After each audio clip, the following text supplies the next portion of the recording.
265ویں رات شہرزاد نے کہا، جب شہزادے نے شہزادی کو روم کے بادشاہ سے آزاد کروا لیا اور اپنے ملک پہنچ کر انہوں نے شادی کر لی، اور جب شہزادے نے شہزادی کے باپ کو ایک خط لکھا جس میں اس نے اسے شہزادی کی خیریت سے مطلع کیا، تو شہرزاد نے آبنوس کے گھوڑے کی کہانی جاری رکھتے ہوئے بیان کیا کہ اب شہزادے نے ایک خط شہزادی کے باپ کو لکھا جس میں اس کی خیریت اور اپنی شادی کے متعلق بیان کیا، اور پھر وہ خط ایک قاصد کو دے کر عمدہ ہدیے اور تحفے بھی اس کے ہمراہ کر کے اسے روانہ کر دیا۔ اب قاصد لڑکی کے باپ کے دارالسلطنت پہنچا اور اس کو خط اور ہدیے پیش کیے۔ بادشاہ نے خط پڑھا تو بہت خوش ہوا، ہدیے قبول کیے، قاصد کے ساتھ بڑے التفات سے پیش آیا، پھر اس نے بھی اپنے داماد کے لیے عمدہ سوغاتیں تیار کی اور خوب لے دے کر قاصد کو رخصت کیا۔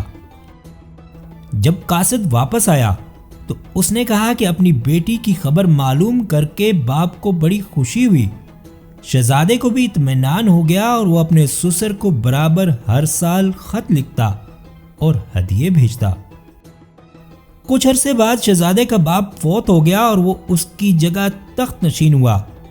اس نے رعایا پروری اور عدل و انصاف کے ساتھ پورا حق ادا کیا، جس کا نتیجہ یہ نکلا کہ ملک اگر غالب تھا تو وہ اس کی جان، لوگ اس کی تعریف کرتے اور فرما برداری بجا لاتے۔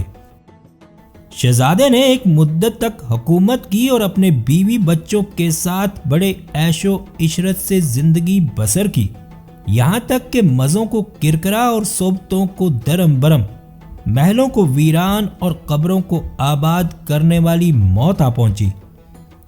پاک ہے وہ ذات جو کبھی مرتی نہیں اور جس کے ہاتھ میں حکومت اور قدرت ہے۔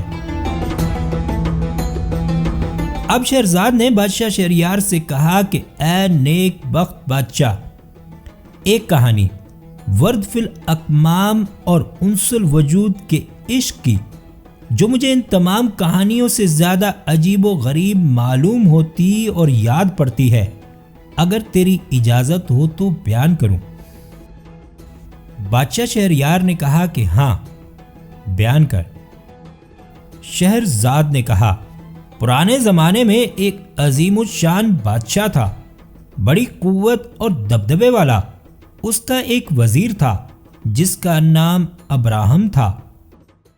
اس وزیر کی ایک بیٹی تھی، حسن و جمال میں بے نظیر اور علوم و فنون اور دیگر کمالات میں لاجواب۔ وہ جتنی حسین تھی اتنی ہی عقل مند اور سلیقہ شعر بھی تھی، لیکن ساتھ ہی اسے حسن پرستی، لطیف اشعار اور عجیب و غریب کہانیوں کے بھی چسکے تھے۔ اس وزیر زادی کا نام ورد فی الاکمام تھا۔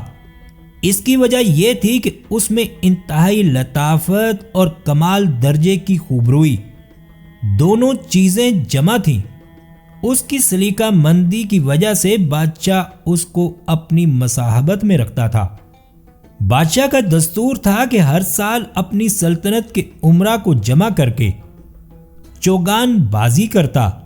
اسی موقع پر ایک دن جب لوگ چوگان کھیلنے جمع ہوئے تو وزیر زادی بھی تماشا دیکھنے اپنے جھروکے میں آ کر بیٹھ گئی۔ لوگ ابھی کھیل میں مشغول ہی تھے کہ وزیر زادی نے دیکھا کہ لشکر کے درمیان ایک جوان ہے جس سے زیادہ حسین اور آن بان والا ممکن نہیں۔ وہ اسے بار بار دیکھتی اور دل سیر نہ ہوتا۔ آخر اس نے اپنی ایک خادمہ سے پوچھا کہ یہ خوبصورت جوان جو لشکر کے درمیان بیٹھا ہوا ہے، اس کا کیا نام ہے؟ خادمہ نے کہا کہ اے میری بیٹی، خوبصورت تو سبھی ہیں، تیرا اشارہ ان میں سے کس کی طرف ہے؟ لڑکی نے جواب دیا، ٹھہر جا، میں تجھے ابھی بتاتی ہوں۔ یہ کہہ کر اس نے ایک سیب لیا اور اس نے اس کو اس جوان کی طرف پھینکا۔ اسی وقت اس جوان نے بھی اوپر نظر اٹھائی اور دیکھا کہ وزیر زادی جھروکے میں کھڑی ہے جیسے اندھیرے میں چاند ہو۔ ابھی اس نے اس کی طرف سے نظر ہٹائی بھی نہ تھی کہ وہ اس پر عاشق اور اس کی محبت میں گرفتار ہو گیا۔ جب کھیل ختم ہوا تو وزیر زادی نے اپنی خادمہ سے کہا کہ اب بتا کہ اس جوان کا کیا نام ہے جسے میں نے تجھے دکھایا تھا۔ اس نے جواب دیا، اس کا نام انس الوجود ہے۔ جب وزیر زادی نے اپنی خادمہ سے اس جوان کا نام سنا تو وزیر زادی نے صرف اپنا سر ہلایا اور اپنی جگہ بیٹھی کی بیٹھی رہ گئی، کیونکہ اس کے دل میں عشق کی آگ بھڑک اٹھی تھی۔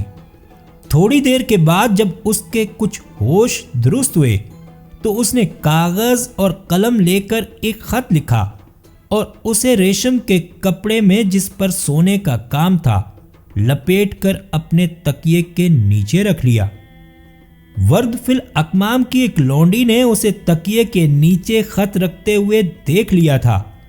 وہ اس کے پاس آئی اور اس کے ساتھ باتیں کرنے لگی اور اس کا دل بہلانے لگی اور اسے ایسا باتوں میں لگایا کہ اسے نیند آ گئی اور وہ سو گئی۔ اب لونڈی نے چپکے سے وہ خط اس کے تکیے کے نیچے سے نکال کر پڑھا۔ اسے معلوم ہو گیا کہ وزیر زادی کو انس الوجود سے محبت ہو چکی ہے۔ جب اس نے خط پڑھ لیا تو اس نے پھر اسے اسی جگہ رکھ دیا اور اس کے پاس ہی اپنے کاموں میں مشغول ہو گئی۔ تھوڑی دیر کے بعد جب اس کی مالکہ ورد فی الاکمام کی آنکھ کھلی تو لونڈی نے اس سے کہا کہ اے میری آقا، چونکہ مجھے تجھ سے محبت ہے اس لیے میں تجھے ایک نصیحت کرتی ہوں کہ محبت بری بلا ہے، اس کا چھپانا لوہے کو گلانے کے برابر ہے، اس سے درد اور بیماریاں پیدا ہوتی ہیں۔ تاہم محبت میں گرفتار ہونا کوئی عیب کی بات نہیں۔ ورد فی الاکمام نے کہا کہ اے میری لونڈی، تو پھر محبت کا علاج کیا ہے؟ اس نے جواب دیا، اس کا صرف ایک ہی علاج ہے اور وہ ہے وصال۔ وزیر زادی نے کہا کہ وصال کس طرح نصیب ہو؟ اب شہرزاد کو صبح ہوتی دکھائی دی اور اس نے یہ کہانی بند کر دی۔